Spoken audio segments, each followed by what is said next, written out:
Hello and welcome to another video by Rick Miracle Me in my series Freemasonry and Satanism.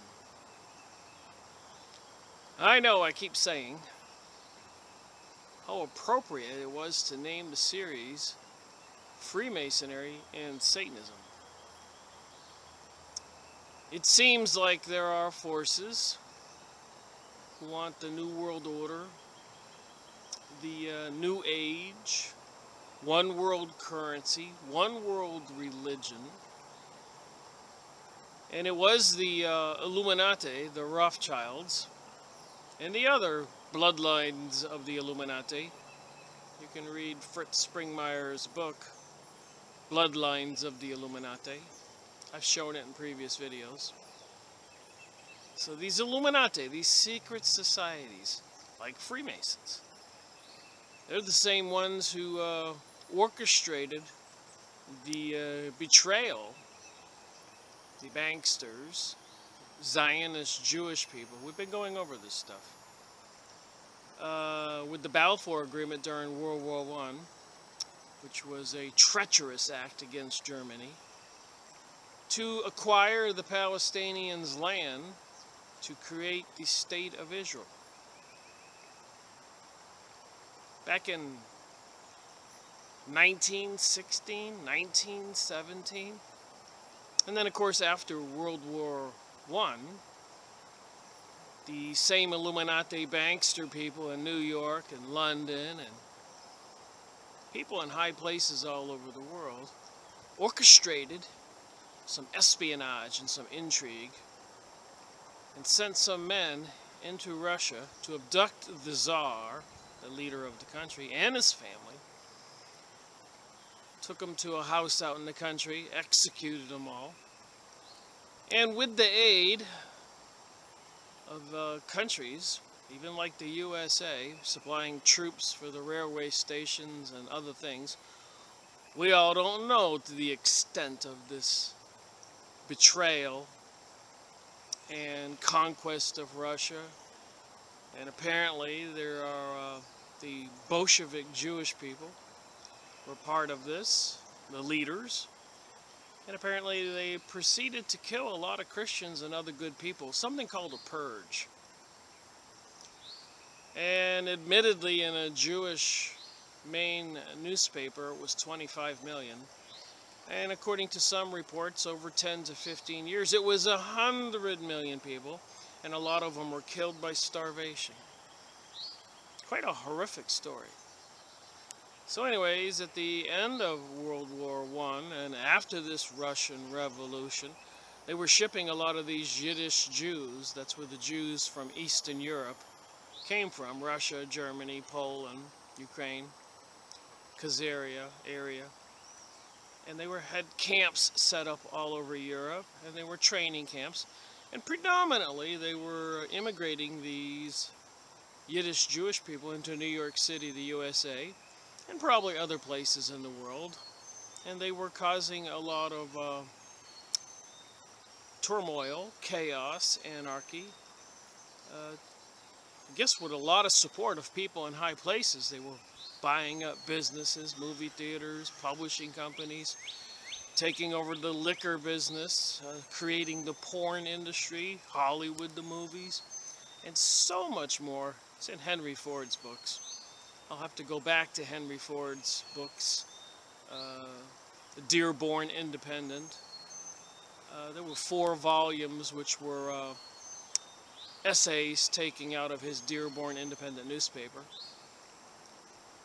So that's part of what the story's all about, and apparently these people are anti-Christian, anti-Jesus, do not believe Jesus was the Messiah. So this video is going to be a continuation of this book, Edgar Cayce's Story of Jesus, 1112, Part 4. And the story, I guess, is part of the greatest story ever told. The Nativity, the birth of Jesus. What went on back then? And if Edgar Cayce, the America's greatest prophet, so they say, story of Jesus, America's sleeping prophet, offers his unique interpretation of the greatest story ever told. Selected and edited by Jeffrey Frost. First, however you say that. And I don't want to take credit for somebody else's work. I read books and I make book reviews. I try to give some credible information for people to absorb. Because a lot of people will tell you, man, something is going on, but I don't know what's going on. So I thought, well, geez, I could go out there and study this or study that, study the Bible, study Satanism, study conspiracy theories, sky spring. I could have probably wrote in these 13 years a book or two. But I saw a need, because every time I started thinking about what I would research and make a book, I found out there were books already written by some very serious, intelligent people. So I thought, wait a minute, here's a job for me. I could go read those books. People who spent 20, 30 years or more of their life researching something and writing a book, becoming a bestseller, well known throughout the world, some of them suppressed, and some of the authors were destroyed, assassinated. So it's quite interesting. And of course the question today, 2017, is with this new paradigm, this shift in thinking, what's real, what's not real? You know, is God real? Or did aliens come here and make us? I've been watching the David Wilcock and Corey Good videos. I've got some other videos to make in the future. We'll be talking about this stuff. But it's pretty intense and it has a huge following. Apparently they are saying they got these gigantic ships in Antarctica that they've discovered. Bodies of these aliens. Flash frozen. Some kind of pole shift maybe. So, you know, I'm scratching my head. I'm going, wait a minute. Who are these entities? I know there's entities mentioned in the Bible. Nephilim, Watchers, demons, angels, etc. And we know about archeons. We'll be going over this stuff. Now in the Corey Good, David Wilcock ascension philosophy, I guess, we ascended. And I guess part of that was being created, genetically modified by these alien beings, whether they're Anunnaki, reptilian, gray aliens, and now even a new one, blue aliens. Human-looking type entities with feathers in their head and small feathers all over their skin. So the story goes is they came from another planet. There was problems. They crash landed or whatever in the Antarctica. And they had advanced technologies. And these are the people behind the Illuminati, if you want to believe that stuff. But if you look at the symbols behind the Illuminati, there's a lot of Satanism involved. So it does create a kind of a quagmire of thinking. What the heck is the truth? So I read books. And in this case, we're going to talk about Jesus' birth. And put that in perspective with all this other information published. Videos, books, conferences, alternate news sites. Seems to me somebody's trying to do a paradigm shift. A shift in what we all believe is true and real. Now, Edgar Cayce had quite the reputation, America's greatest prophet. For the first half of his life, 20 years of going into trances, his secretary, his group would receive letters from people all over the world with ailments that apparently were not being cured by the doctors wherever they were. So they sent the letters to the sleeping prophet, Edgar Cayce. And he would go in a trance, and his secretary would read the letter and record Edgar Cayce's answers while he was in a trance. And pretty much, I guess even doctors and everybody else could not prove that any of the material was incorrect. They were astonished about his medical advice was beyond what they had ever been taught. So the second part of his life, somebody decided to, the next 20 years, to ask him about past life experiences, reincarnation. And they found out he could go to the Akashic records or wherever, some records in the universal aether or something, and pretty much get the answers to anybody's past history. And in those sonjars, those readings for those thousands of people, there were many about their lives back then, even during Jesus' time, during the Atlantean time, over there in Egypt, over there in Persia, Iran, Palestine, and more. So I thought this ought to be an important video to try to put into perspective if Edgar Cayce was what he said he was, or what they said he was, his people, a real prophet who could tell the truth about the past, then this might be really important to pay attention and put it into perspective with this other stuff we learn by the people out there with all the paradigm shifting propaganda, trying to convince the world that Christianity is not real, Jesus really wasn't the Messiah. And this is part of the persecutions of the coming New Age in World War III, and oppression of the people of the world by the elite governments. People will be microchipped, and people who do not swear allegiance to Lucifer will be beheaded. According to the stories on YouTube videos, alternate sites, and a lot of people out there, with a lot of it having biblical supporting text in the Bible and other ancient written text. You go on YouTube and see that the government, for some reason, has purchased 30,000 guillotines, as reported by truck drivers, delivering them to U.S. Army bases, maybe FEMA camps, and all this other craziness that we're all aware of. Even President Donald Trump, before he was elected, he was saying he was going to stop these wars in the Middle East. He was going to drain the swamp. But a lot of us knew we were just being fooled again. And last week, President Donald Trump, 59 missiles to Syria. They're going to take down Assad. And apparently after they take down Assad, the next duck to be shot will be Iran.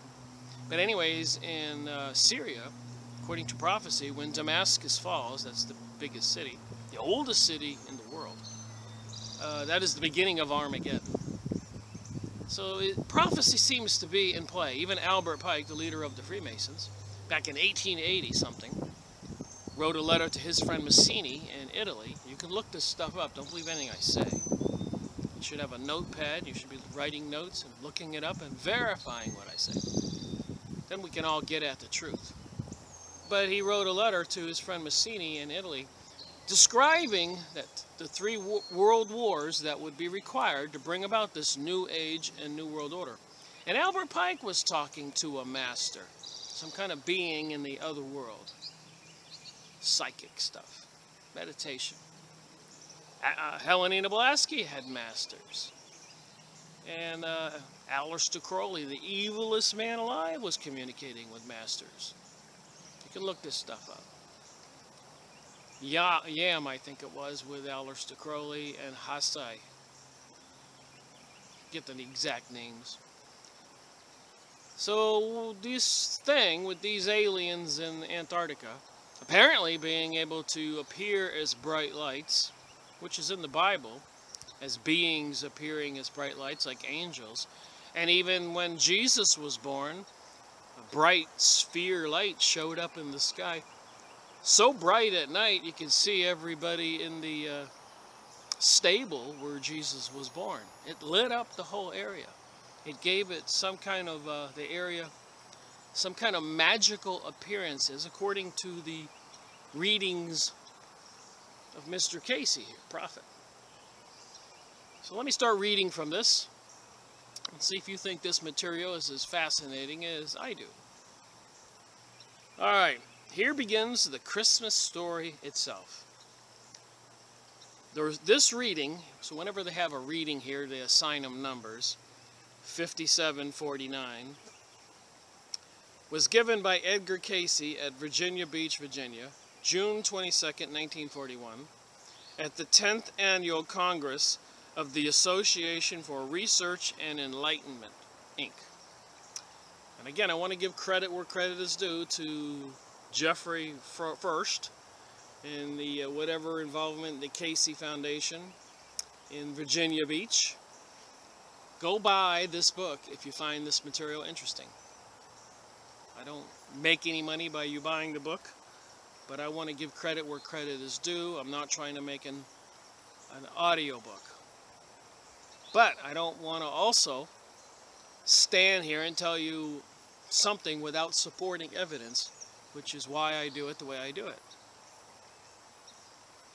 I'd like to resurrect some of these books and people go buy them and make them famous again, and everybody battle against this deception propaganda, bringing about a new paradigm, a new view of reality. Mr. Cayce, you will have before you the inquiring mind of the entity Thomas Sergey, present in this room, who seeks a continuation of information given on the life of the Master. They call Jesus the Master. And its history in the material world, giving in the readings of June 22nd, 1937, for people 5749 and 5749-8, 5749-7.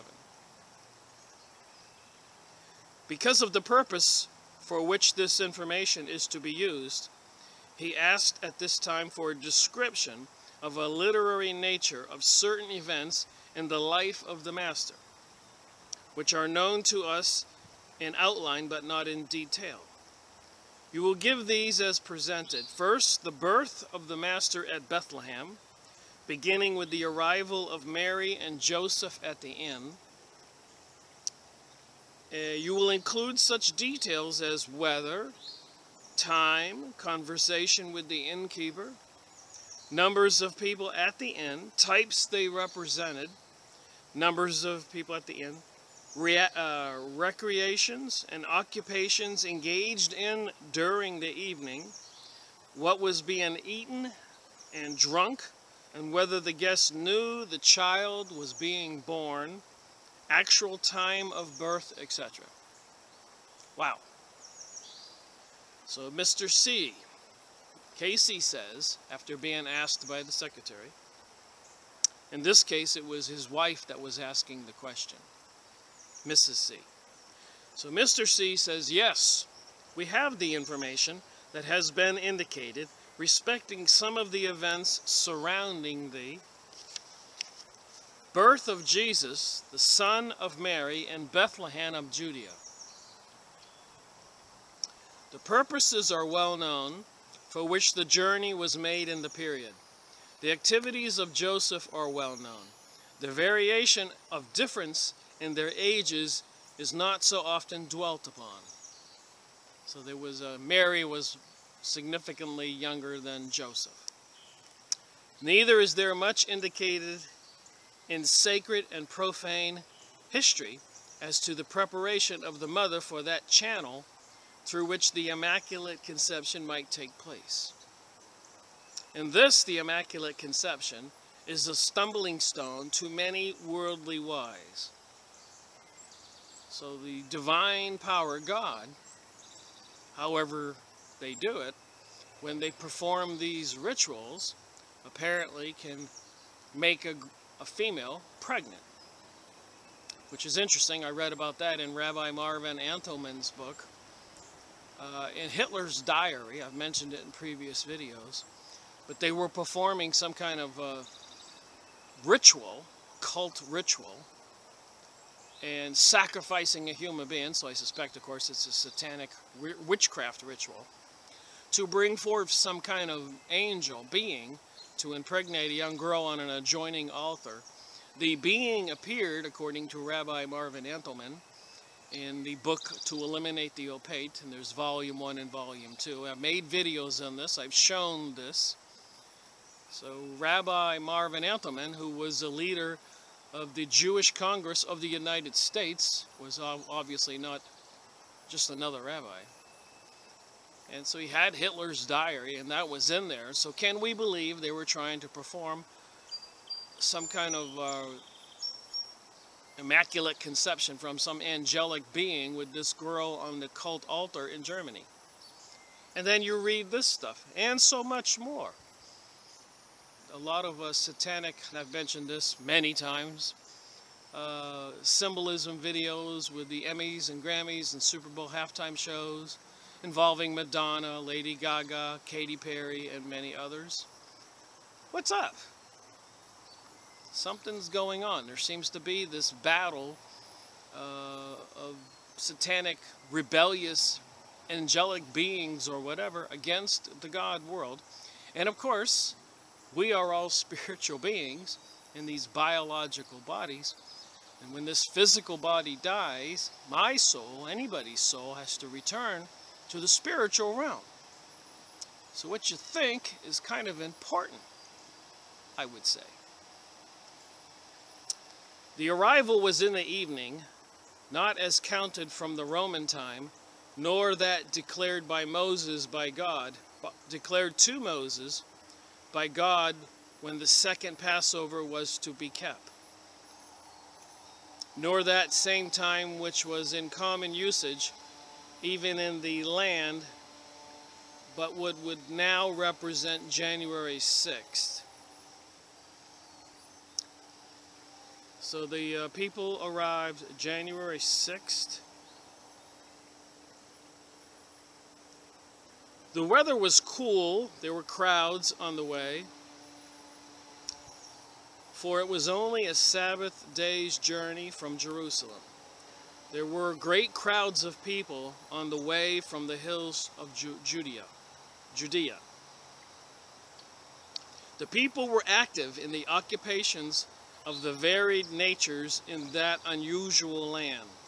Some were carpenters, as those of the house of Joseph, who had been delayed, even on the journey, but the condition of the mother. Some in the group were helpers to Joseph, carpenters, helpers. Then there were shepherds, husbandmen, farmers, and varied groups that had their small surroundings as necessitated by the conditions of the fields about Nazareth. So they're describing who was showing up for this birth. Apparently it was a significant birth, and a lot of people were aware of its coming, the coming of Jesus the Messiah. In the evening then, or at twilight, Joseph approached the inn that was filled with those who had also journeyed there on their way to be polled for the tax as imposed by the Romans upon the people of the land. For those had been sent out who were to judge the abilities of the varied groups to be taxed. And each individual was required by Roman law to be polled in the city of his birth. But Joseph and Mary were members of a sect called the Essenes, and thus they were questioned by those not only in the political, but in the religious authority in the cities. So the Essenes were a separate class of religious people, kind of separate from the majority of the Jewish people back then. Then there was the answer by the innkeeper. No room in the inn, especially for such an occasion. Laughter and jeers followed at the sight of an elderly man with the beautiful girl, his wife, heavy with child. So Mary and Joseph show up at the inn, and the innkeeper says there's no room, and all the people in the inn are laughing and jeering, and so they have to go outside and find some shelter. Disappointments were written upon not only the face of Joseph, but the innkeeper's daughter, as well as those certain groups about the inn. So a lot of people at the inn were disappointed there was no room for this baby to be born. For many saw the possibilities of an unusual story that might be gained if the birth were to take place in the inn. Also, there was consternation outside among those who had heard that Joseph and Mary had arrived and were not given a room. They began to seek some shelter. For remember, many of those too were of that questioned group who had heard that the girl, that lovely wife of Joseph, who had been chosen by the angels on the stair. Chosen by the angels on the stair. Who had heard of what had taken place in the hills where Elizabeth had gone. That would be the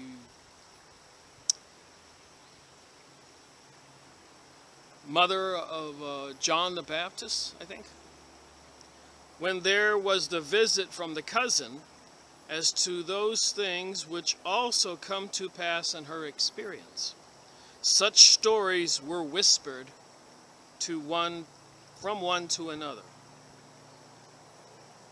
Thus many joined in the search of some place. Necessity demanded that some place be sought. Quickly, the baby was coming. Then it was found under the hill, in the stable, above which the shepherds were gathering their flocks in the fold. There the Savior, the child was born, who through the will and life manifested, became the Savior of the world. That channel through which these of old had been told that the promise would be fulfilled that was made to Eve. The promise that was made to Eve. The arising again of another like unto Moses, as given to David. The promise was not to depart from that channel, but lower and lower man's concept of needs had fallen. Then when hope seemed gone, the herald angels sang. A star appeared that made the wonderment to the shepherds, that caused the awe and consternation to all those about the inn, some making fun, some smitten with conviction, that those unkind things said must needs be readjusted in their relationship to things coming to pass. So everything seemed a little gloomy and doomy. They couldn't get a room at the inn. They go outside, and in wonderment, this star appears.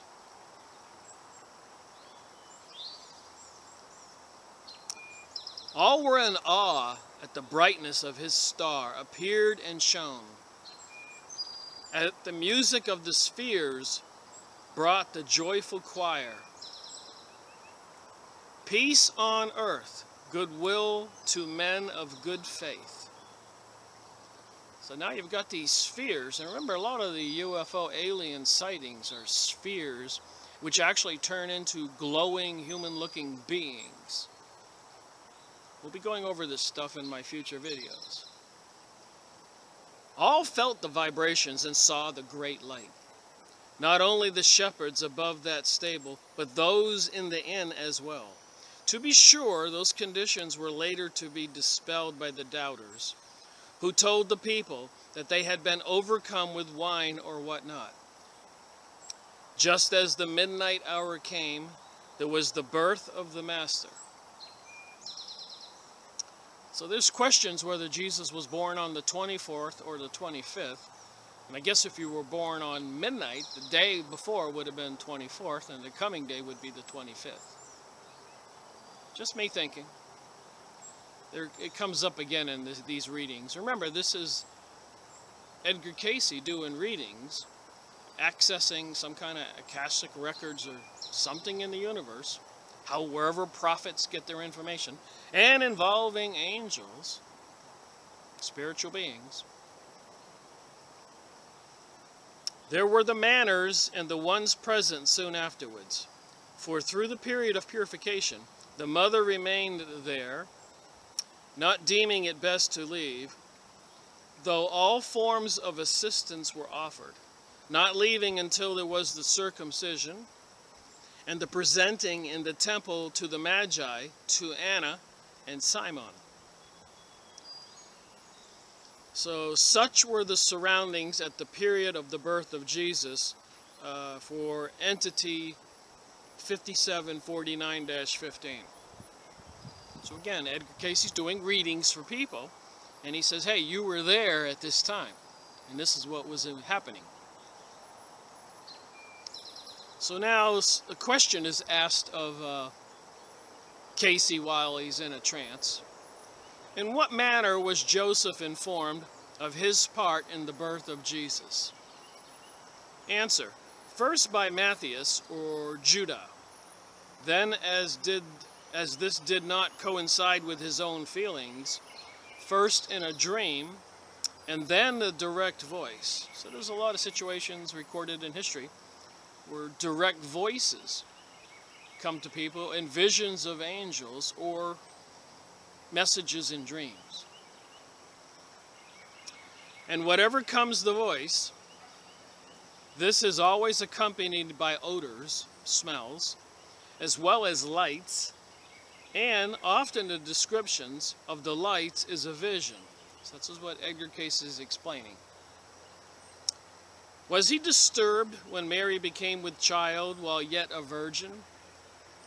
Answer: owing to the natural surroundings, and because of his advanced age too, in comparison with that of the virgin when she was given, or as would be termed in the present, because of what people say. Yet when assured, you see, that this was of the divine, so Joseph was assured this was of the divine, not only by his brethren, but by the voice, and by those experiences, he knew, for you see, from the time of the first promise, while she was still in training from the choice, so they had 12 women being trained to be the receptacle of this entity called Jesus, the divine being. And Mary was chosen by an angel on the stair, as we just read. For there was a period of some 3 or 4 years, yet when he went to claim her as the bride, at the period of about 16 or 17, she was found with child. So back then in the Jewish world, at that time, marriages were arranged between families. And this guy was 37 and she was 17. How old was Joseph at the time of the marriage? Cayce answers 36. How old was Mary at the time of the marriage? 16. So let's think she had the baby at 17. Were Mary and Joseph known to each other before the choosing for them to be man and wife? As would be chosen in a lodge, not as ye would term of visitations, neither as only chosen by the sect or the families. In those periods, in most of the Jewish families, the arrangements were made by the parents of the contracting parties, you see, while in this case, these two were not as contracting parties from their families. For Anne and her daughter were questioned as to belonging of any family, you see. Then it was not a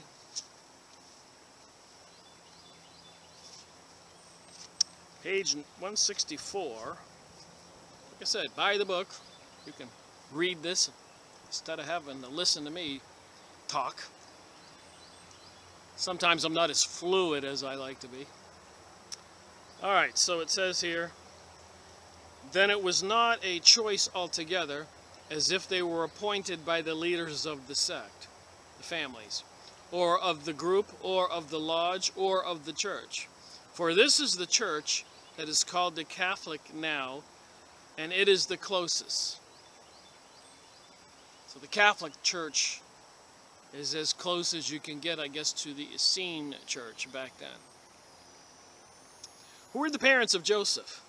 That is recorded by Matthew, that would be in the Bible, as is given, you see, one side recorded by Matthew, the other by Luke, these on various sides, but of the house of David, that would be King David of the Jewish people back then, previous king, as was so Mary in the house of David. So Mary was of the house of David, and Joseph was of the house of David, which is as prophesied.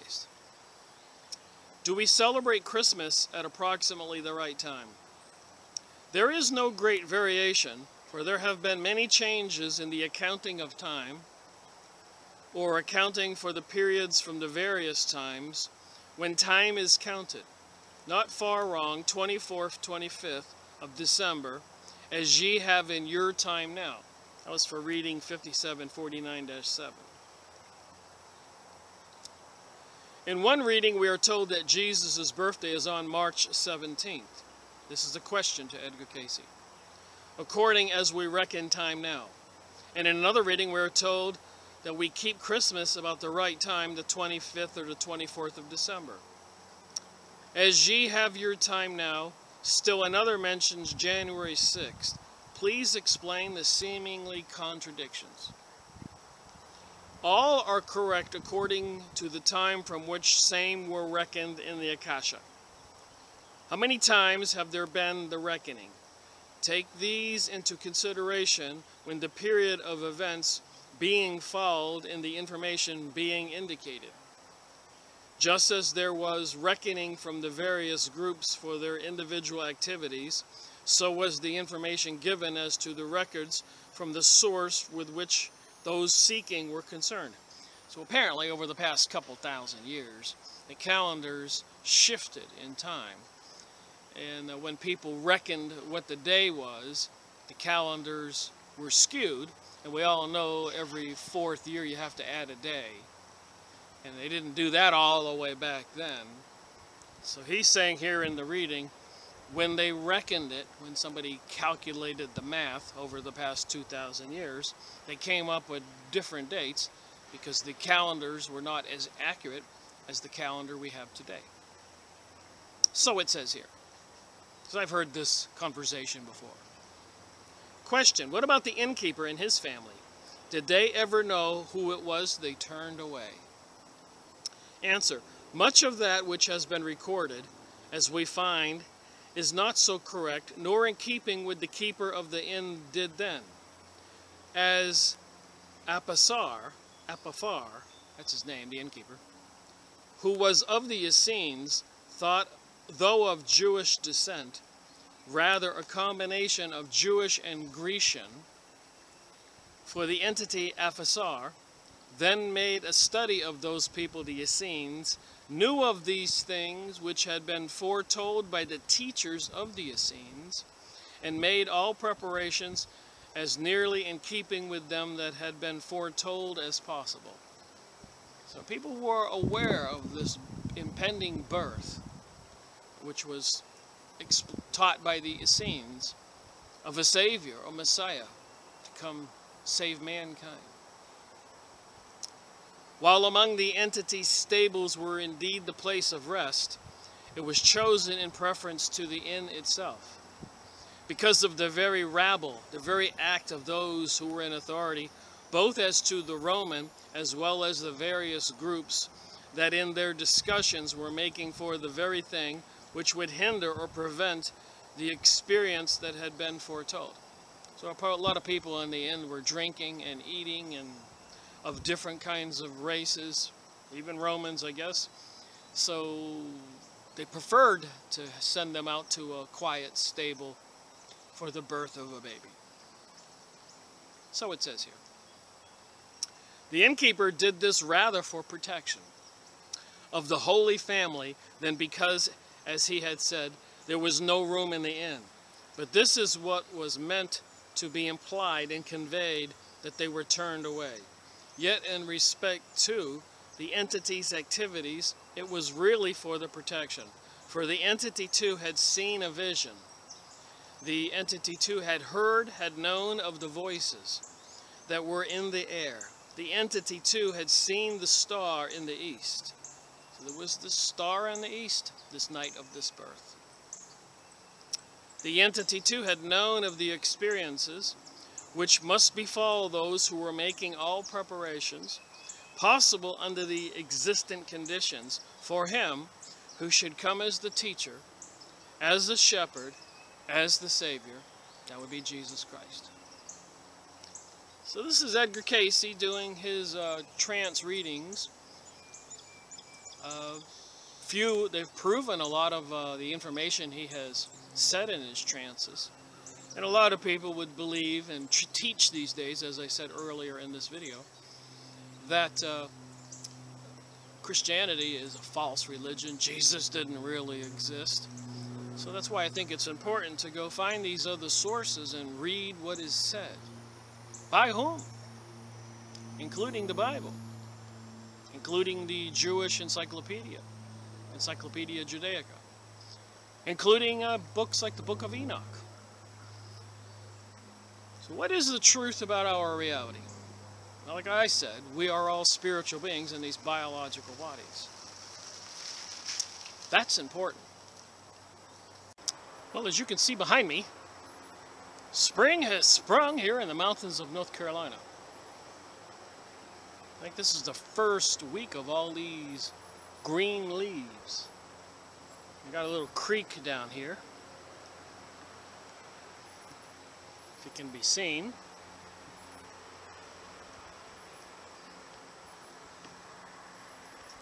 So my new residence, moving from the place I had lived for 3 years in North Asheville. Now I'm in East Asheville, kind of in a rural area. Although I can hear the sound of the interstate vehicles. Hope it's not too noisy for this video. So back to reading Edgar Cayce, The Story of Jesus. The greatest story ever told.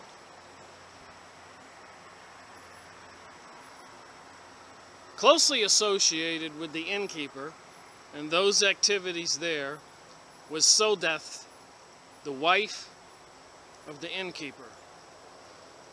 In the experience, she was pulled between confusing influences, though the customs of the day called for the entity's position to be rather hidden.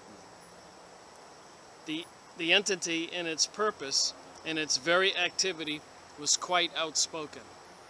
So this entity that was reading, this person that Edgar Cayce is doing a reading for, says that when you work for the innkeeper, you're supposed to be kept hidden. The wise men. Explain the relationship of the wise man and Jesus' birth.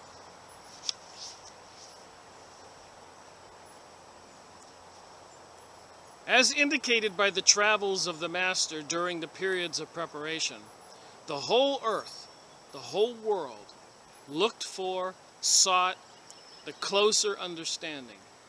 Hence, through the efforts of the students of the various phases of experiences of man in the earth, as may be literally interpreted from the first chapters of Genesis, ye find that those who subdued, not those were ruled by, but subdued the understanding of that in the earth, were considered or in the position of the wise, of the sages, or the ones that were holy by body and mind in accord with the high purposes.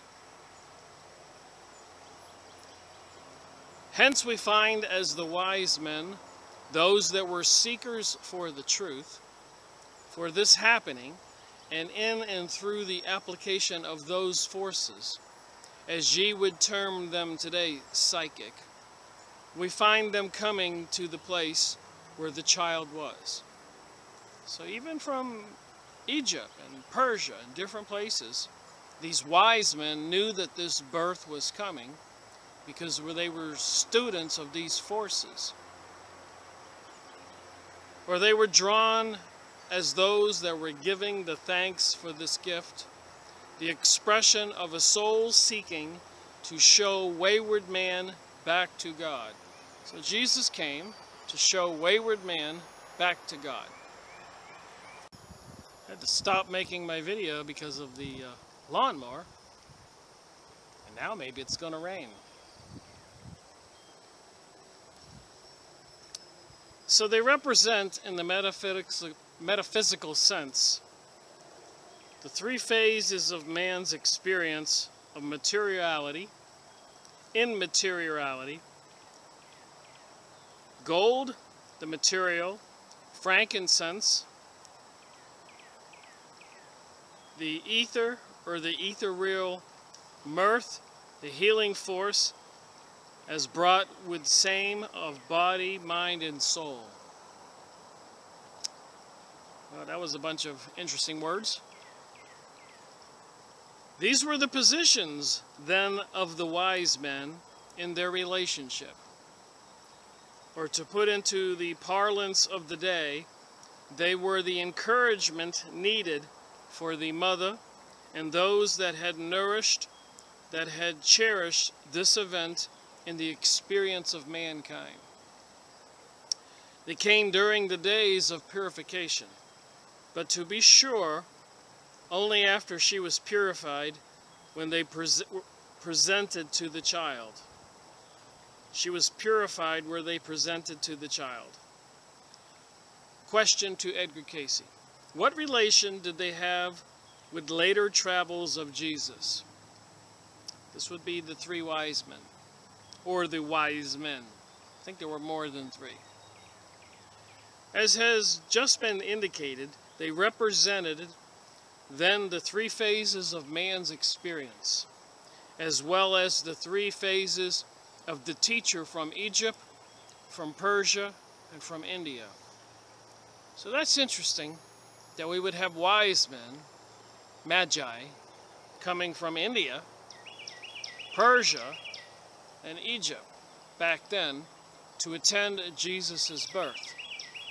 So this was a big thing.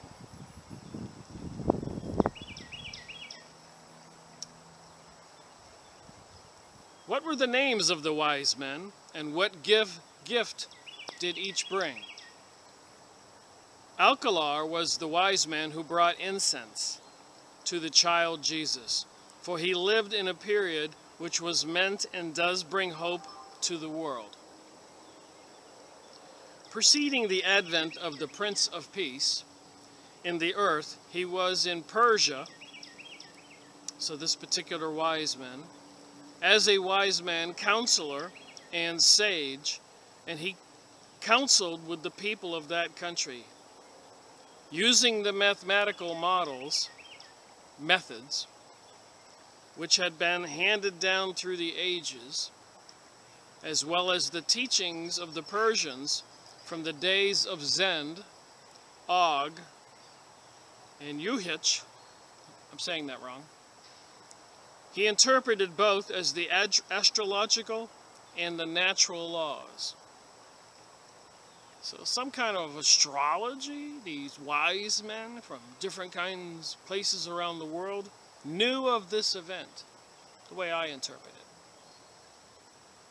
Thus he was associated, this would be the wise man they're talking about, often with individuals who looked for the place an hour when the great purpose or event was to be in the earth, a literal experience.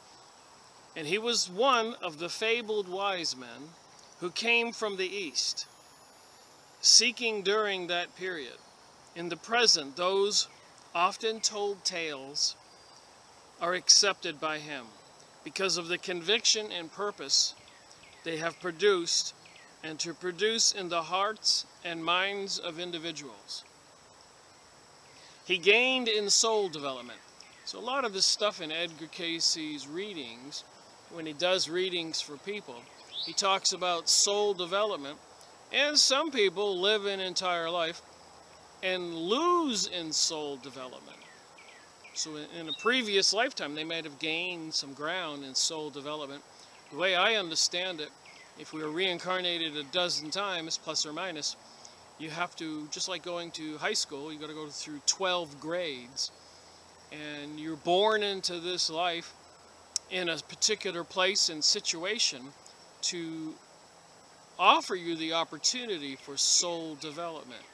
But some people don't know that and don't make good use of the life they're given, so they don't gain soul development. They might even do evil things and have a loss in whatever they had gained in previous life or previous lives. Just an interesting philosophy when I'm reading this stuff. I do use my God-given brain and think a little bit. All right. He gained in soul development, this particular magi, this wise man, for he manifested his love for his fellow man. So apparently by loving your fellow man, which is what Jesus taught, is how you gain soul development. And I guess the big purpose of our existence is to grow and be enlightened, to attain soul growth, graduate to another plane of existence, something what they call heaven, whatever is out there. Of course, some people wind up down there or elsewhere where it's not so pleasant. You reap what you sow with this life, apparently.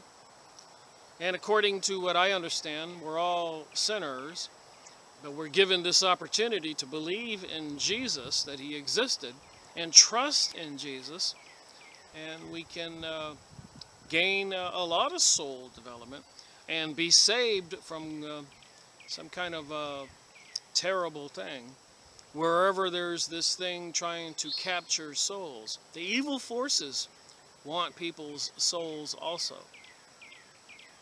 And a lot of people are willing to give their souls away, deny God even exists. But that's part of the propaganda that's been taught to people. And people need to, in my opinion, wake up to that fact. As I've been showing in many videos, there seems to be a plan, a new age, the gay agenda. Not even doing anything when they're murdering all kinds of people elsewhere all over the world. 59 missiles the other day, this is 2017, launched at Syria. Where's the outrage? Spraying chemicals in the sky, poisoning, toxins on all of us. Where's the outrage? Whenever they crash the stock market and ruin millions of lives, where's the outrage? 2008. Later on, we find out there were false flags and lies used to cause World War I, World War II, and 9/11 to invade the Middle East. Where's the outrage? A lot of people, they're taking away Christmas and all the symbolism, and they're giving us this candlestick, this new theology religion, apparently of the Jewish origin, which I read about in the Encyclopedia Judaica in the last video on Zionism in the United States. It was clearly written in the book. They plan. Their prophets have told them. They're going to be in charge of the world and create this one world religion. They're looking for some kind of redemption for something they did that apparently was very bad. But they're being misled. And of course, not all Jews. And not all the people who call themselves Jews are Jews, and it says that in Revelation 9 in the Bible. And of course, if you read the books and information on the Khazars, a whole country up there by the Ukraine and Poland and Russia, huge country, who embraced Judaism as their religion. And a lot of these people, historically, according to the Encyclopedia Judaica, were into the Kabbalah, which is basically magic, witchcraft, sorcery, which was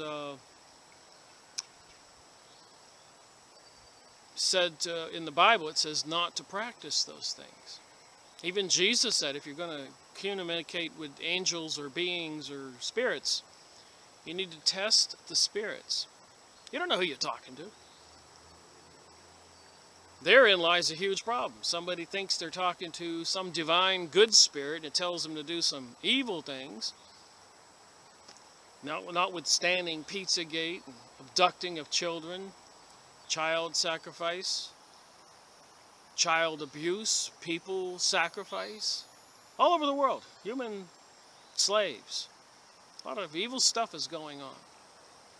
Where's the outrage? All right, back to the book. I can ramble on.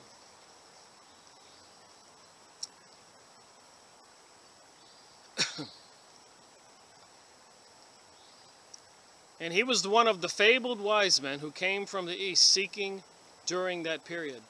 In the present, those often told tales are accepted by him. I read all this. He gained in soul development. I read about that. For he manifested his love for his fellow man by searching for helpful influences, mentally, spiritually, and materially, although he often lost sight of materiality. Ashtusel, I guess this is another one of the wise men, was among those who were of the wise men, coming into Jerusalem and Bethlehem when the Master came into the earth. He came from the mountains of what is now known as Arabia and India. He gained in soul development in that period by teaching that when various forces of man are aided to the creative forces necessary to keep the balance in the universal forces, the earth must bring forth that which, next page,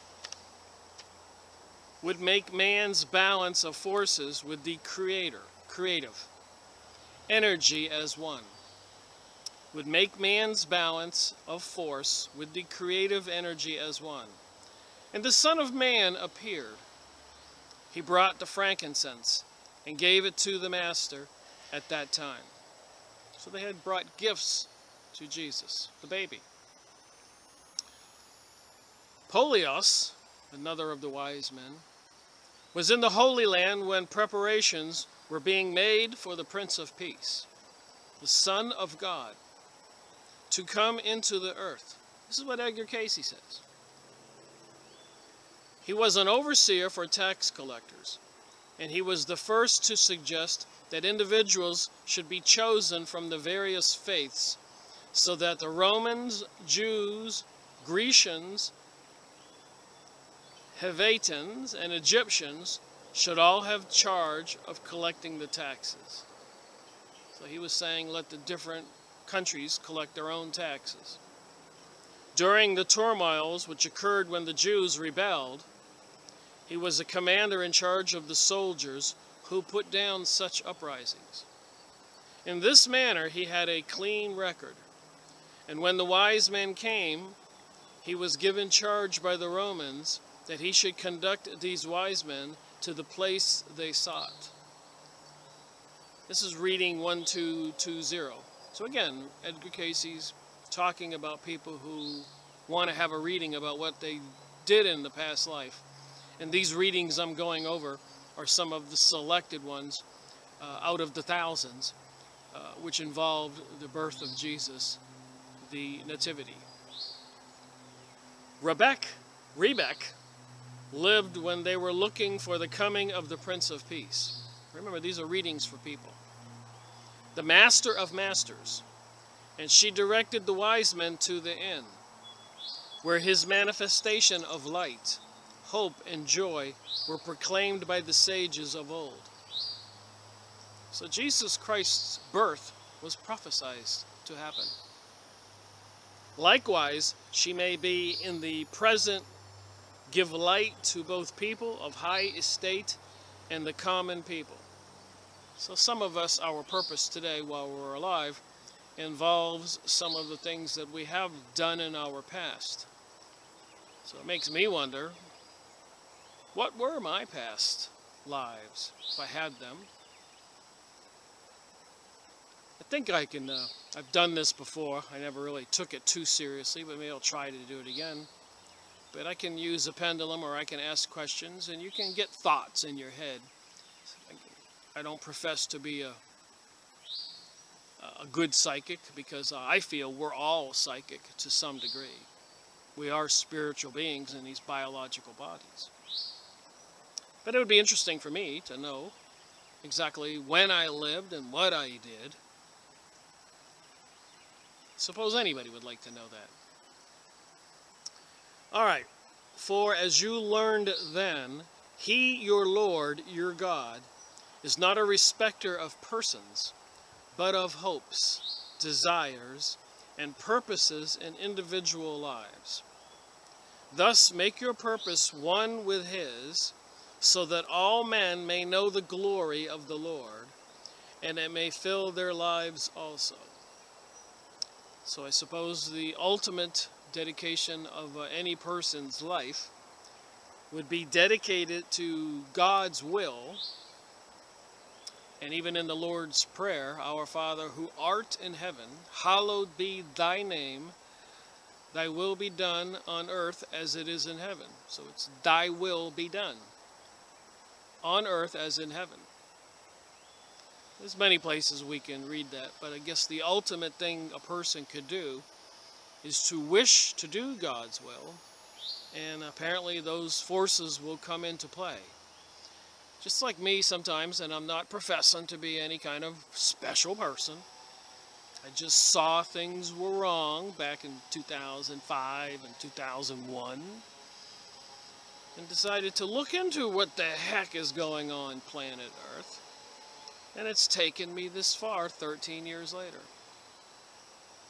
Simple thing. What the heck's going on? What is with David Wilcock and Corey Good? Antarctica. Carrie going down there. Buzz, the astronaut, going down there. The Pope going down there.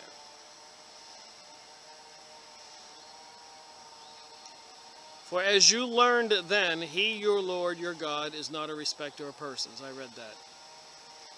In that sojourn, she was a seeker after knowledge and the way of truth. She was used as a channel, although it was not mentioned. I suppose I have to stop for a while, because now somebody's using a chainsaw. All right. Not sure if it's going to rain or not. I'll read on a little more. Iuko, saying the name wrong, lived during the periods of hardship and activities when the Master walked the earth. That would be Jesus. And he was among the shepherds who heard the cry, "Glory to God in the highest, peace on earth and goodwill to men." He had the ability to play on the harp and the reeded instruments, and most of the songs that were played were created by intuition from the conditions surrounding them. So we all have intuition, kind of a psychic ability. If you try to seek the right thing, usually it shows up. He beheld him as a babe. So he's doing a reading for this guy. So apparently this person, in a previous life, saw Jesus as a baby. And this became an influence to him. In the present, he has a greater need for that creative force which arouses the latent feelings in minds and hearts, as such is set to music, to move people in their relationships to others and to their Creator. Oh well, all the obstacles thrown in my path. Highway noises, lawnmowers, chainsaws, and rain. So I'm back inside.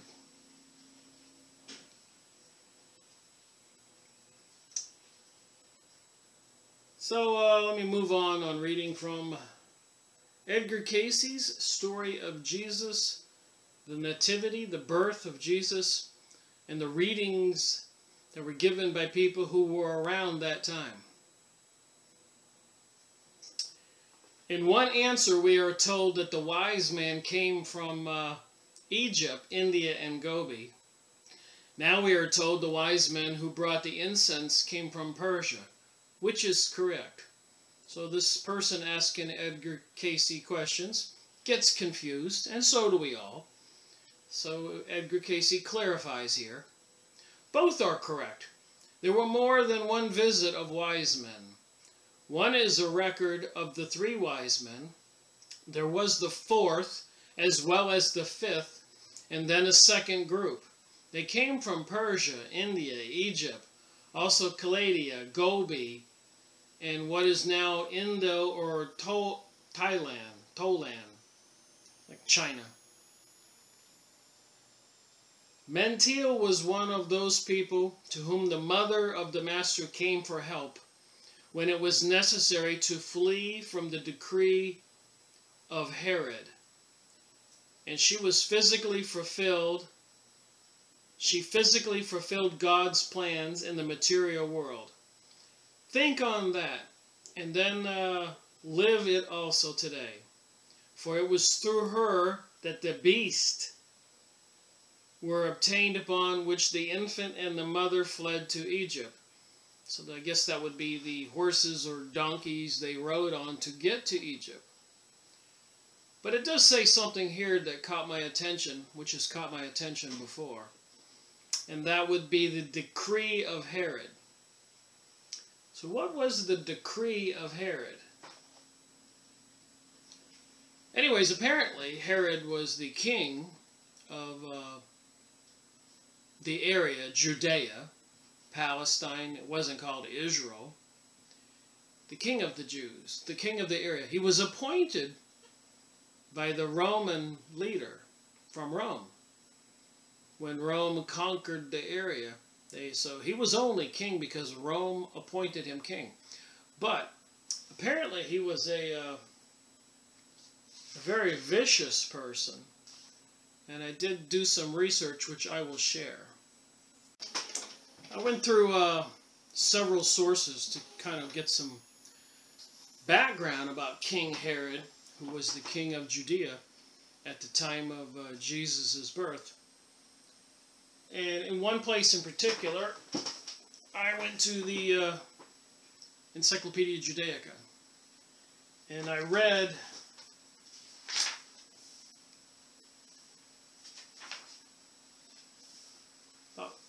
let's see, 1, 2, 3, 4, 5, 6. Completely, I read about 10 pages of this material and learned a little bit about this king who was appointed by the Romans of Judea. There's some lineage there of him. And I'll just give you a synopsis. I did read it all.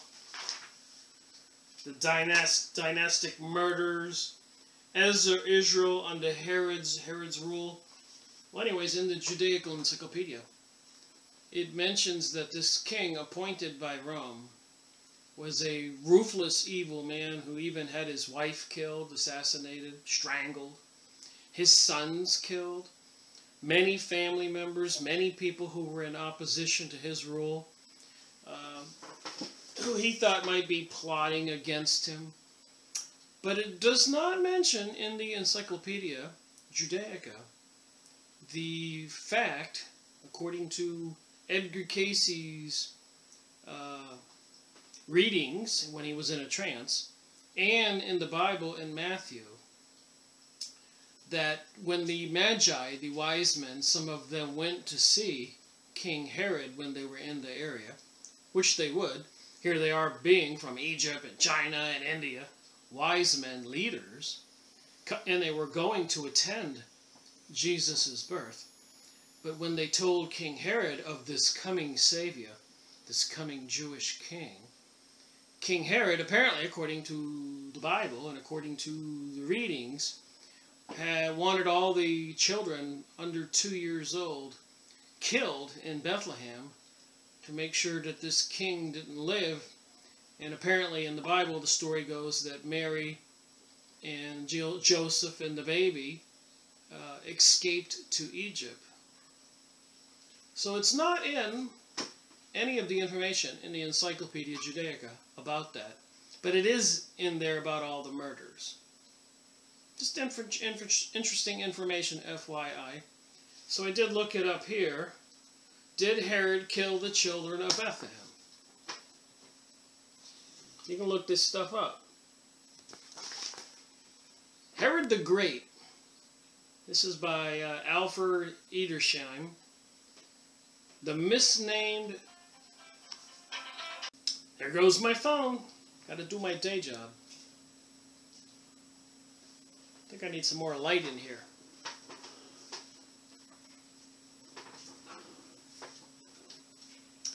So anyways, when it mentioned in Edgar Cayce's material, it's something I knew about from my knowledge of the Bible over my lifetime. But how much do we all know exactly? So I try to dig into the facts, because there's a lot of denial that Jesus is who we all believe he is, the Messiah. Of course, many of the Jewish people reject him as the Messiah. And some Jewish people accept him. Apparently, according to my research in the 2010, 2011, when I was reading the Jerusalem Post, the jpost.com, there was material done that if you believed in Jesus and you were in Israel, you were Jewish, you might likely find a bomb in your mailbox.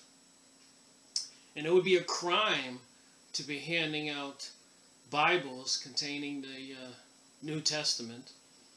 So there is certainly a hatred towards Jesus and Christianity by certain peoples. And of course, in the Christian religion, they were accused of participating of crucifying him, having him killed by the Roman leader. So this thing about King Herod was kind of important. And that one comedian, Sarah Stein, whatever her name was, you can look her up on the YouTube videos. And she's tall, good-looking Jewish girl with dark hair. But she's a comedian, and she gets on stage and she goes, "Yeah, we killed Jesus, and if he comes back, we're going to kill him again." So it's thinking like that that's very disturbing. And also this propaganda for the New Age and the New World Order and all this. They plan on eliminating Christianity, and apparently the Islamic religion, they've been eliminating the Islamic peoples and all the Middle East, overthrowing the countries, murdering the people, bombing the buildings. And the ones that are still alive, they're shipping them here to the United States and all over Europe in the middle of the night.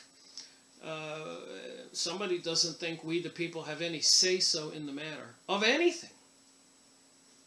This looming World War III they bring up on us. Don't question it, just go along, and when they decree that you've got to be microchipped and swear allegiance to Lucifer, I don't know what's going to happen. But they expect us just to go along. So I make these videos trying to talk about this stuff.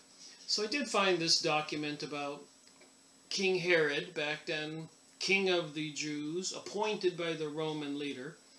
So he was definitely a Roman puppet.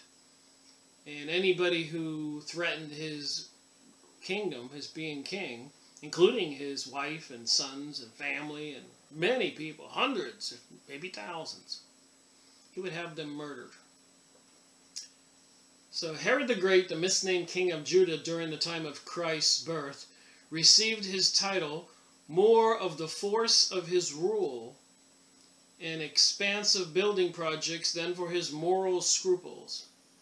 Only by the authority of Rome did he obtain a kingdom, and even then many rebellions marked his reign.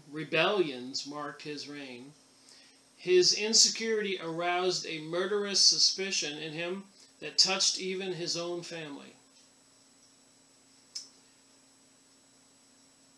Despite his reputation, however, some critics have wondered why no other historian, at least in the accounts available to us, mentions Herod's murder of the children of Bethlehem. In fact, the only account we have comes from Matthew 2.16 in the Bible, which has led to claims that the slaughter was a myth. So then I'm reading it in Edgar Cayce's trance readings.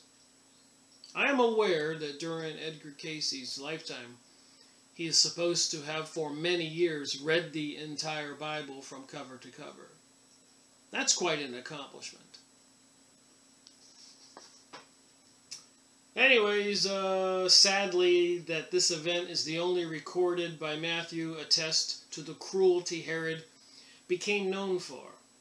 Other than the murder of several members of the Jewish nobility, when he first captured Jerusalem, his paranoia led to the execution of his uncle, his children, along with the executions of 300 adherents to their cause, and even his wife. And this is but a small sample of the devastation left by his tyranny. Any perceived threat to his crown, real or imagined, earned brutal punishment. Another lesson learned right there is, for the rest of us, whatever is coming on this new age and new world order, this is how they will behave. It will not be very nice. A lot of people are not aware or conscious of what it will be like when they bring about this World War III or this martial law, crash the financial system. I don't know what they're going to do.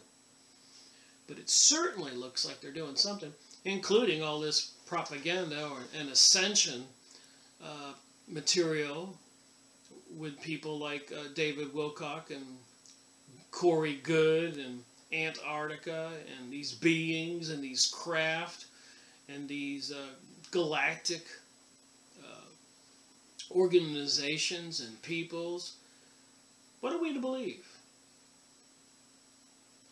I'll read a little bit more from this and get back to the book.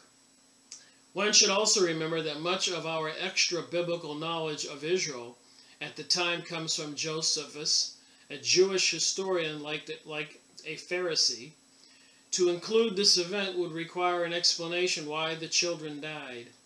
Giving his beliefs and desire to please Rome, little wonder he should avoid references to this massacre. So like I said, I just went into the Encyclopedia Judaica. I looked up King Herod. I read 10 pages. Nothing. In the Bible it says,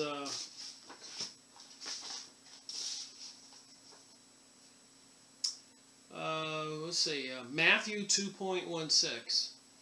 When Herod realized that he had been outwitted by the Magi, that would be these wise men, he was furious. And he gave orders to kill all the boys in Bethlehem and its vicinity who were 2 years old and under, in accordance with the time that he had learned from the Magi, from these wise men who went to Jesus' birth.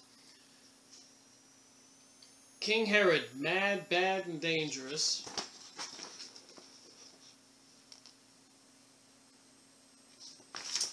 so just a little bit of information there.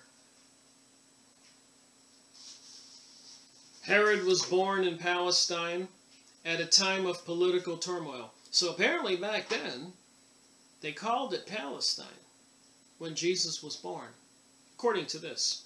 His father, Antipater, an ambitious man, had risen rapidly in the service of the king, whom he eventually ousted from the throne. So the New Testament portrays Herod the Great as a ruthless tyrant who, on hearing from the wise men, that's what it says here, that a new king had been born in Bethlehem, killed all the male children under 2 years in that town. There is no other historical record of this incident, but given Herod's paranoia, it's quite possible that this event really happened. Just a little more background material. So I read a lot when I read some stuff in this book about King Herod, and I scratched my head and I said, you know, what's the story behind all that? So the wise men, after they went to Jesus' birth, some of them had visited the king, which one would expect. They were from other nations. And they told him about the birth of this master, this savior. And it infuriated King Herod, and he had all the children under 2 years old of that town killed. But as we'll see here in Edgar Cayce's readings, Mary, Joseph, and the baby escaped to Egypt. Just more of the history. Alright, we're reading on. Ikuno lived during the periods of hardship and activities when the Master walked in the earth. And he was among the shepherds who heard the cry, "Glory to the highest, peace on earth, and goodwill to men." Alright, moving on here. So apparently he beheld him as a babe, this person. In one answer we are told that the wise men came from Egypt, India, and Gobi. We read that already. Apparently there were more than just 3, and there were separate times and other dignitaries, religious leaders from all over the world at that time who visited Jesus during the birth period, his youth. Mentrail was one of those people to whom the mother of the Master came for help when it was necessary to flee from the decree of Herod. So here we have in Edgar Cayce's trance readings, confirmation, if you want to call it that, of the decree of Herod. And she physically fulfilled God's plans in the material world. Think of that and live it also today. For it was through her that the beasts were obtained, upon which the infant and the mother fled to Egypt. So that would be the donkeys, probably. This also explains your interest in the individuals. Again, this is Edgar Cayce doing a reading for a person who, bereft by the edict, for your own child became a part of that destruction. Later you learned to comprehend and apply the teachings of him in that experience. You gained soul development. So this person in this reading had gained soul development. For who may be a channel or have the full knowledge of being used as a messenger of the all-powerful and not attain some development of the soul. All are in that position of being able to be used, if they will recognize their opportunities day by day in their choices and dealings with their fellow man. So Edgar Cayce is saying all of us can be used by God if we recognize opportunities day by day in our dealings with our fellow men. So I'm sure we all see people who are in need, whether it's financially, illness, mentally. Saying nothing to people when they are saying things that are derogatory towards believing in God or want to follow in the belief of aliens. You know, I guess we all have to stand up and be counted. What is our opinion? I study everything, and doesn't mean because I make videos on UFOs, I'm believing what I'm saying and reading. But a lot of people are reading the books or watching the videos or hearing stuff. So I like to read those books and dig right in and find out what is there about these aliens? What is it about reptilians? Why is the symbol for the snake, even in the Garden of Eden, there was a serpent? How does all this fit together? The final reading in our chapter on the Master's Nativity is one in somewhat typical, yet unusual because of its content and scope. Consider the emotional impact this must have had upon the individual who received it. So can you just imagine if you were going to Edgar Cayce and getting a reading done, and he said, you were there when Jesus was born, you held the baby. Alright, so here's a reading for 1152. Like I said, all the persons were assigned in numbers. Her name is Jenef, or Sarapa, or Sarah, was in the earth when great changes and opportunities were coming to man by the fulfilling of time and the prayers of many. Remember, Rabbi Marvin Antelman wrote the 2 volumes to eliminate the Opate Volume 1, to eliminate the Opate Volume 2. It's to eliminate people's belief in God. That's what the communist propaganda is all about. The New Age. All this stuff, they don't want you to communicate to the spiritual world, God, in the name of Jesus, because they know you'll be heard. So there is a battle, and the people don't want people to know that they're spiritual beings. They'd rather make people think, in my opinion, that they were created by some aliens. Anunnaki, maybe. Blue avians. Whatever. You gotta be careful when you watch all that stuff. You don't just suck it in and believe it, like so many people do.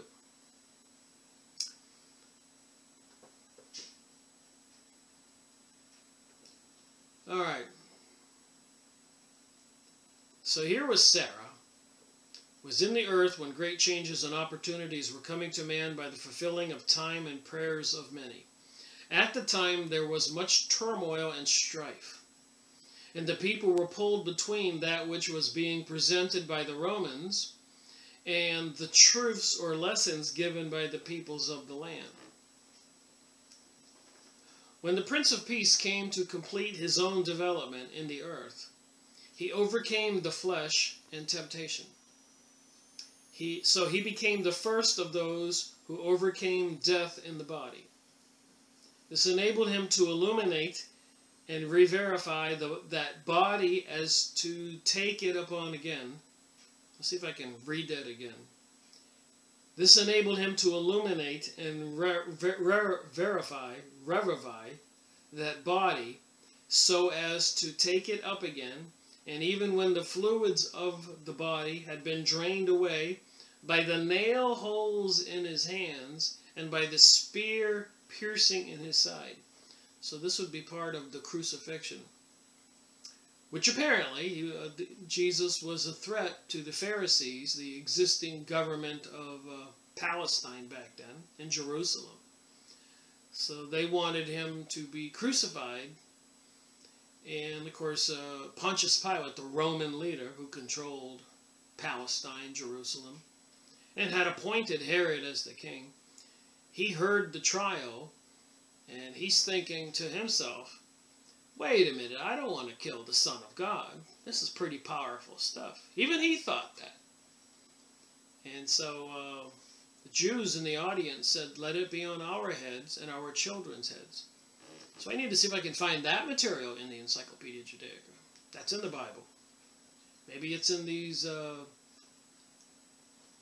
somewhere in this book. Maybe we'll get to that. But anyways, I want to finish what I'm doing.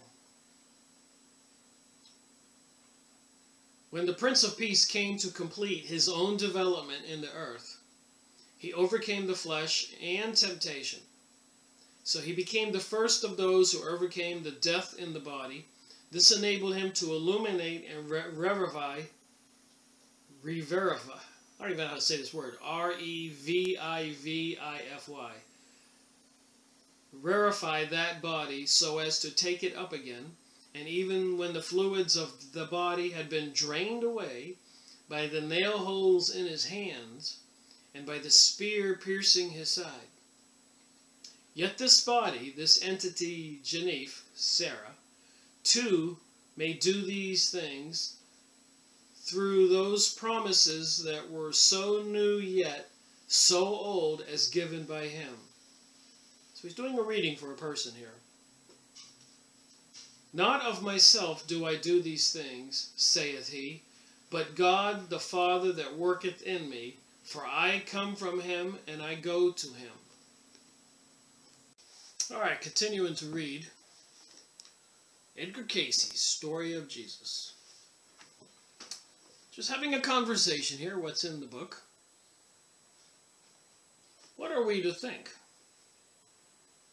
What have many people been programmed to think? Let's say the last 30 years in the public education system. They've had a lot of time to mess with people's minds, and a lot of people know this. He came, the Master, in flesh and blood, even as thou didst come in flesh and blood. Yet as he then proclaimed in thee, there is a cleansing of the body, of the flesh and blood, in such measures that it may be illumined with power from on high. This is within thine own body to will. Thy will, O God, not mine, but thine be done in me, through me. This was the message which he gave when he too overcame. He surrendered all power unto power itself, surrendering all will unto the will of the Father. This he made of himself a channel through which others, taking hope through the knowledge that he was perfected himself, may find the grace and mercy which is eternally with him and in him. Genevieve, or I guess Sarah, was the daughter of the innkeeper, and she stood by and was the second of those who took the babe into her arms. So after the mother Mary held the baby, she let the innkeeper girl, the innkeeper's daughter, employee, hold the baby. What should this mean in thy experience? Is it any wonder that if you have looked into the faces of those who were newly born and wondered what their purpose, hardships, joy, and sorrows would be on earth?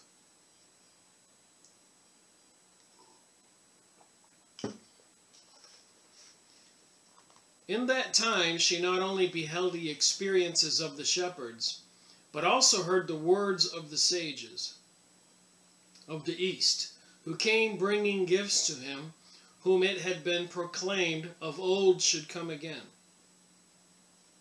And he will come again and again in the hearts, minds, and experiences of those who love his coming. But those who, when they think about him and know what his presence would mean and become fearful, he passes by. This will be the same as it was in that sojourn, that trip in earthly existence. Sometimes I get a little confused on these words. When many heard but hearkened not to the simple words of him who gave, know thyself, know that thy Father abideth in thee, and if ye love him, ye may know his ways, his experiences. So here's Jesus teaching to treat others how you want to be treated, to love one another. How can you argue with that? That's not what we see in the teaching right now, and what we see our leaders doing. 59 missiles hitting Syria, the biggest mother bomb of all last week. This is April 2017, being dropped on Afghanistan. There's something seriously wrong with our world right now. I think a lot of people will agree with that. In connection with interpreting the records of this entity, it would be well to show how a soul's records are made and kept, and how they may be read. So some people can, I guess, access the Akashic records. The records of every person and everything that person does. For the entity's study of the records will attune the consciousness with respect to the reality of life. And the entity may come to know that the expression of life in the material world is the expression of the force called God. Upon the skein of time and space, the records are made, for thoughts and deeds are things, and their currents run from time and space and make their impressions there. It is like in the mental, where as a man thinketh in his heart, so he is. As a man thinketh in his heart, so he is. So they're mind controlling lots of people from childhood these days. Then as ye turn within to meet your Maker, and ye abide in him, and he in the Father, ye will have the influences within your inner self which will create that which he gave. There will be brought to thy remembrance all things from the foundations of the world, that ye have need of in thine experiences for the glorifying of the Father through the Son. In that sonjour, that would be that life experience, Genevieve, Sarah, 1152, was just a year younger than the little mother who came to the inn, that would be Mary, Jesus' mother, where the entity helped her parents. She knew of the event through the meetings which were half forbidden, and by those in the Jewish law, questioned by the authorities for the penal law. She was filled with wonder and desire to know of the occurrence, and she felt that some great thing in the experience of the world was about to come to pass. So this is about the entity Sarah, 1152.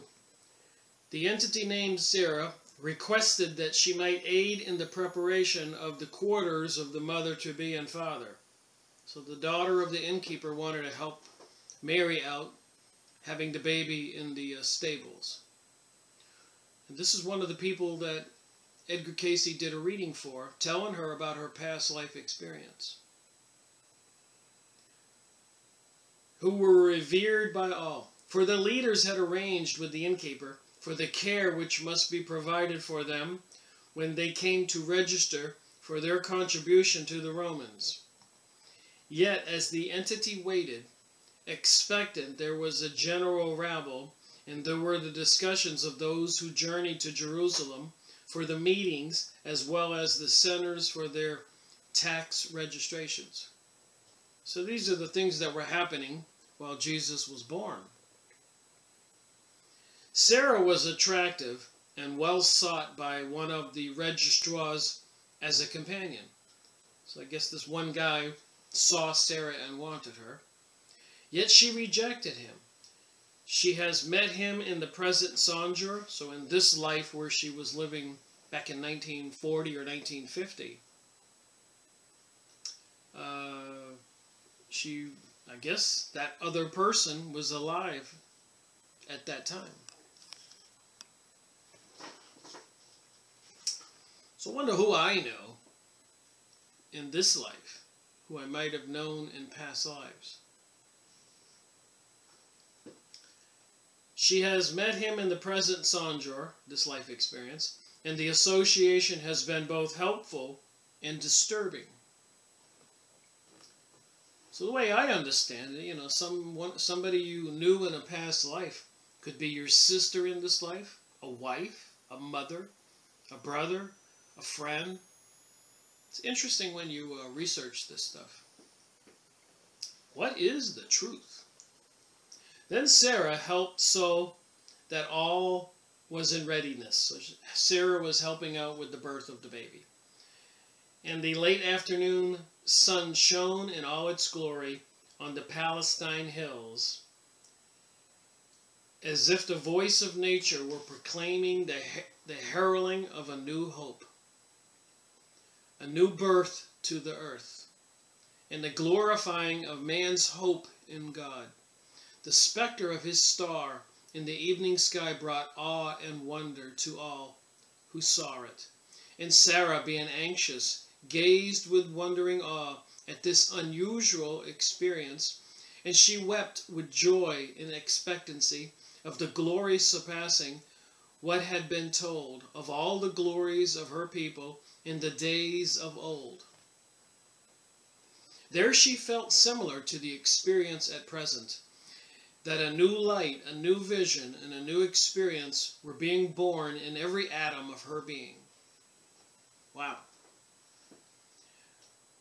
When she knew that the den, the cave, and the stable had been occupied, she felt consumed with desire to rush off and see what was happening. And as soon as her work was finished about the home, she started for the stable. But as she walked into the open, the brightness of his star came nearer and nearer. So some star, some orb was coming closer. And she heard, even as the shepherds, peace on earth, goodwill to men. Again she felt the awe and the feeling of a new creation and a new experience as she, with the closer attendant of the mother, hastened, and all the rabble and all the jeers of the world were stopped.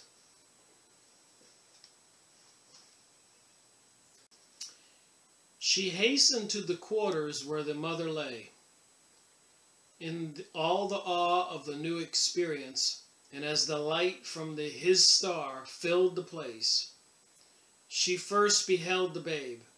That was the crowning experience until the plea that she too might hold the glorious child in her arms. And as this became a reality, she had the feeling, oh, that the world might know the beauty, joy, and glory of his life in their own hearts, minds, and beings. There she saw the shepherds gather, and on the next day she saw the wise men, and with their laden camels she heard their praise of those who had kept the faith in preserving, keeping, and helping those who were in need and alone. Ye have God with them. So people who help people who are in need and alone have God in them. She heard the strange tongues spoken by the wise men. Remember, they were from all over the world. The world over there. India, Greece, Egypt, Persia, Iran. She heard the strange tongues of the wise men and knew and felt the reverence and awe which was experienced by all.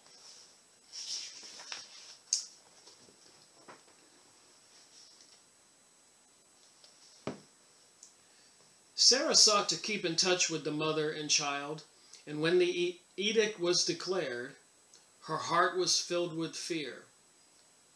So King Herod ordering all children of Bethlehem killed, 2 and under. For her experience was something to be cherished, yet she feared the law and the hatred which would naturally arise in the hearts of those who were persecuted. I guess that would really be bad if they came and got your kid and killed it back then. For often was her father questioned as to which way the wise men went, and as to the activities of those men who defied the authorities of Rome, as well as Herod the king. So they were in pursuit of this baby to kill it. For days, weeks, and months she wondered, and the necessity for menial labor at the inn brought her mental and material distress. Yet often in the stillness of the evening she reviewed the events and wondered what had become of his star, his light. Remember, this is a reading about Sarah by Edgar Cayce. After she receded of the star, she learned of the flight into Egypt through the devious ways in which news came word of mouth and yet was kept secret. All of these experiences might become an innate part of her, so that when she sits alone in the twilight, she can almost again feel the music of the spheres. So what kind of spheres? A lot of people see UFO or alien beings as spheres. Glowing orbs. Music of the spheres and the singing of the morning stars as the earth is quieted. And then enters again that peace which is only troubled by the cares of a workaday world. In the years that followed, she became closer to those in Bethany and upon Mount Olive, for she took up her abode on the edge of Olivet, on the road that led to the great city. And there word was sought again of what had become of the participants of that marvelous event which had become a burning memory in her heart. So she's trying to learn more about where Jesus is, what happened to him. Yet when persecutions came from the Romans and from the Sadducees, which persecuted especially the groups to which she had belonged, and from which she had received so much help, doubts and fears arose within her. From what she heard, the child had apparently become only another child among the people, and not until the day when he went again with his parents in a great company to again register did she learn the truth about what had happened. This was when it was commanded that the Passover feast should be kept by all the children of Israel. She sought again the glorious child who questioned the doctors, and she kept close that she might hear. By this time Sarah had put away all thoughts of associations or union with men, although she was often disturbed about it. Hence she became what might be called the first individual to dedicate mind, body, and purpose to a child. So she was dedicating herself to this child. From time to time she sought word of his progress, following his life almost like a story. And she held to the memories of that evening when she saw the light and the child in the mother's arms. Also she relived many times the glorious moment when the child had been placed in her own arms and she had pressed her lips to the brow of the babe. When the ministry of Jesus began, she learned every word which could be gathered from those who heard him often. And when his visits brought him near, and yet her duties kept her close to home, near the highways over which throngs often passed, groups of people, she became fearful because of the things that were said. So she was hearing rumors. The rejection of his own people when he first began his ministry brought tears of scalding shame to her for the ones who seemed to doubt when they should know. So the Jews rejected, many Jews rejected Jesus. At last came the triumphant entry from Bethany to the temple of Jerusalem, and Sarah was among the great throng who cried, "Hosanna to the highest, the King cometh." Again she was disappointed when that glorious man among men was not proclaimed king. And he seemed to exert so little of his power to help those who were sick and in doubt or fear. For the entity knew many who had been healed. She was especially close to Bartimaeus, who had often rested on the road close to her home. Page 176. We're almost done here. 2 more pages. After the crucifixion, she was with the holy woman and others who sustained the household, with which beginning to feel that possibly the mother, Mary, had misjudged. Yet Sarah knew from her own experience, for she had not forgotten that choir before the celestial throng, which sang, "Glory, glory in the highest, peace, peace on earth to all men of good will." She held to those experiences, and they are innate in the present. She was among the first to suffer martyrdom because of the roughness of the Romans as they attempted to disperse the crowds. Wow, so she got hurt, probably killed. As a result of her injuries, broken in body, she suffered in the flesh. But then as now she looked ever to him who is life, light, in the immortality of those who put their trust wholly in him. For those who have tasted, felt, and known within themselves that he is the way, the truth, and the light, no other name is given under heaven whereby man may be made whole and whereby man may know his true relationship to God.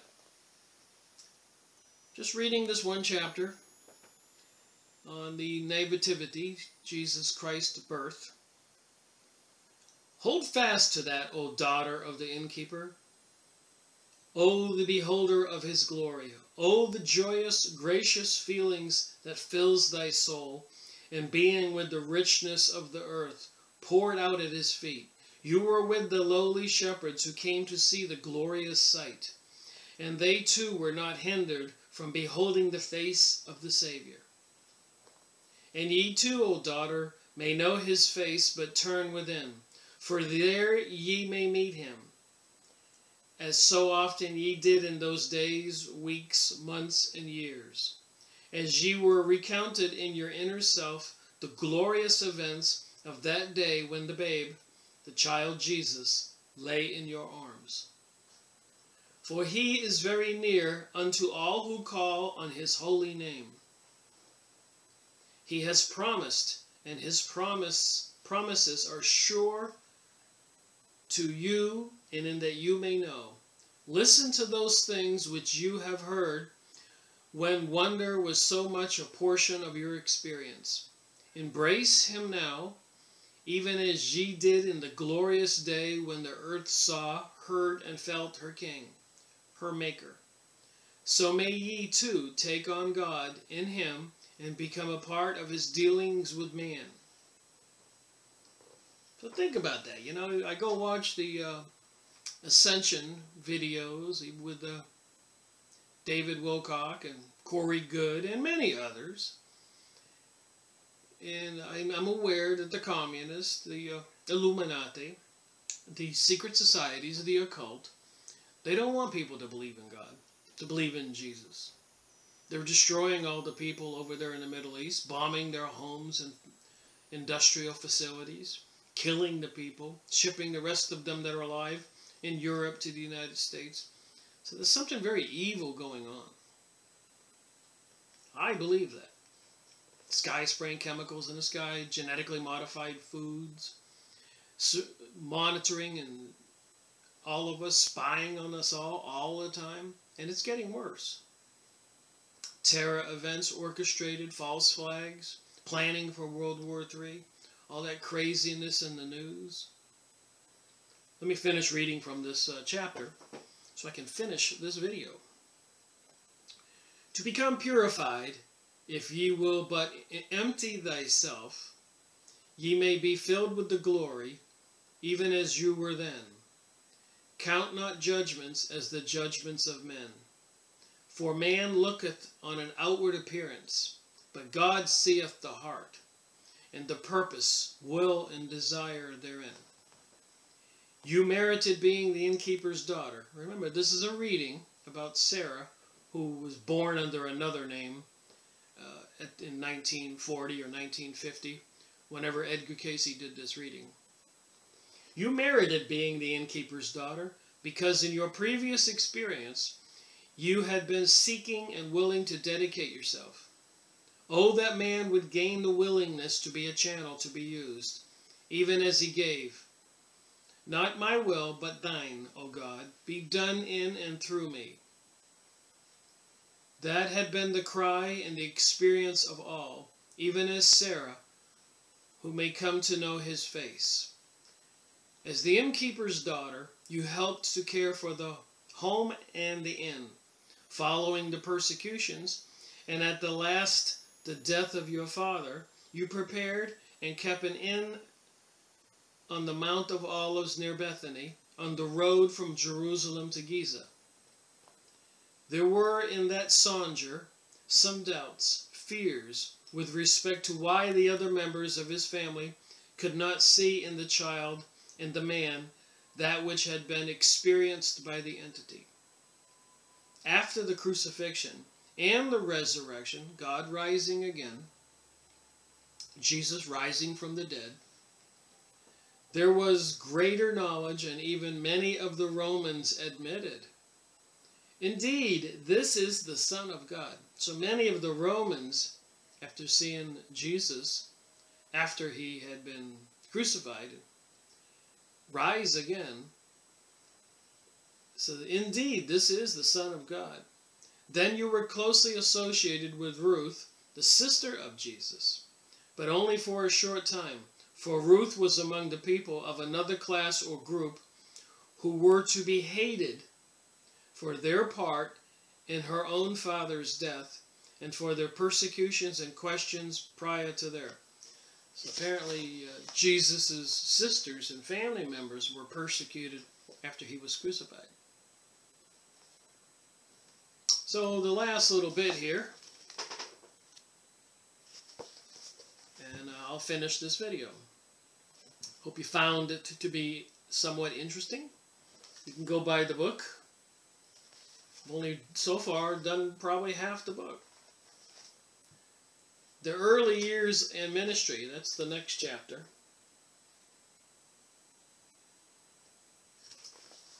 I haven't read it yet, but it ought to be interesting.